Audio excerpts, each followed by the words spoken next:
Hi, good morning. Andito kami nagpapasignal sa magandang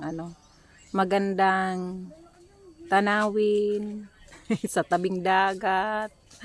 O di ba, andito kami sa ilalim ng puno ng mangga. Tapos makikita nyo yung napakagandang bahay ng aking bahay ng asawa ng aking mama She. O, di ba? Andito lang si Mama Shi nakatira sa bahay ng kanyang asawa. Ang nagmamay-ari nito ay si Rica, si Reniel, si Raymark. Yun ang original na anak ng mama ni Papa Ray.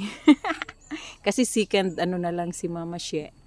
Pangalawang asawa. So, pero nandito pa rin siya nakatira. So, napakaganda ng view. O di ba, press na press, andito sila yung anak ko nakikisignal. So tapos makikita nyo ang dagat. O di ba? Napaka-press ng hangin, walang pollution. O di ba? Andito na pagkatapos makikita mo yung Daragang Magayon. Ayun. Ay, di makita kasi maraming ulap. O diyan makikita mo si Daragang Magayon. O, di ba? Ang ganda ng place. O, di ba?